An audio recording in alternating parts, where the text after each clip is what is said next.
Hey there, science enthusiasts. It's Bill Nye here, ready to dive into the fascinating world of triangles. Triangles are everywhere. From the pyramids of Egypt to the trusses holding up bridges, triangles are the unsung heroes of geometry. What makes a triangle so special? It's the simplest polygon out there with 3 sides and 3 angles.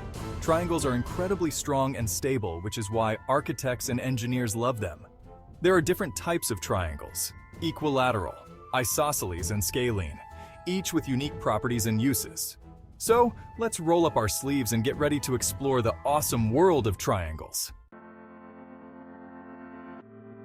Alright, triangle fans, let's start with something fundamental: calculating the area of a triangle. The most common method uses the base and height of the triangle. The formula is area equals base times height divided by 2. The base can be any side of the triangle, and the height is the perpendicular line from the opposite vertex to the base. For example, with a base of 6 centimeters and a height of 4 centimeters, the area is 12 square centimeters. This formula works for any triangle, no matter its shape. It's a versatile tool in your geometry toolkit, and often the quickest way to solve area problems. So next time you see a triangle, try measuring its base and height, and calculate its area. You'll be amazed at how simple it can be. Now, let's kick things up a notch with Heron's formula. This nifty trick lets you calculate the area of a triangle when you know the length of all 3 sides. First, calculate the semi-perimeter S, which is half the perimeter of the triangle. If A, B, and C are the sides, then S equals A plus B plus C, 2. Heron's formula states that the area is the square root of S times S out A times S B times S C. For example, with sides of 3, 4, and 5 centimeters, the area is 6 square centimeters. Heron's formula is like a secret weapon for triangles where you only know the side lengths. It's a great tool to have in your mathematical arsenal. All right, science pals, it's time to talk trigonometry. Trigonometry can be a powerful tool for finding the area of a triangle, especially when you know 2 sides and the angle between them. The formula is area equals 1/2 times A times B times sine of C, where A and B are the known sides, and C is the angle between them. For example, with sides of 5 and 7 centimeters and an angle of 30 degrees, the area is 8.75 square centimeters. This method is particularly useful for oblique triangles, those without a right angle. It's like having a superpower that lets you solve triangle problems that might stump other methods. Plus, it's a great introduction to the world of trigonometry, which has all sorts of cool applications in science and engineering.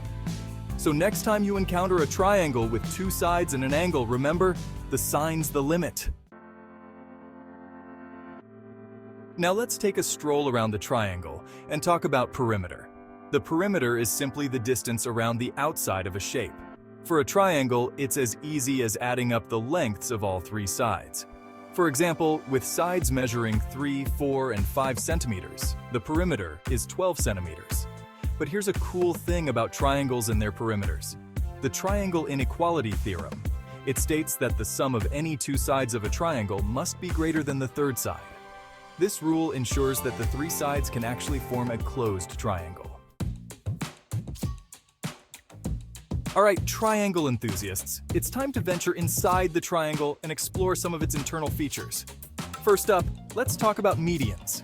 A median connects a vertex to the midpoint of the opposite side. Every triangle has 3 medians, and they intersect at a single point called the centroid, the triangle's center of gravity. Now let's move on to angle bisectors. An angle bisector cuts an angle exactly in half and extends to the opposite side. These angle bisectors intersect at a single point called the incenter, equidistant from all 3 sides of the triangle.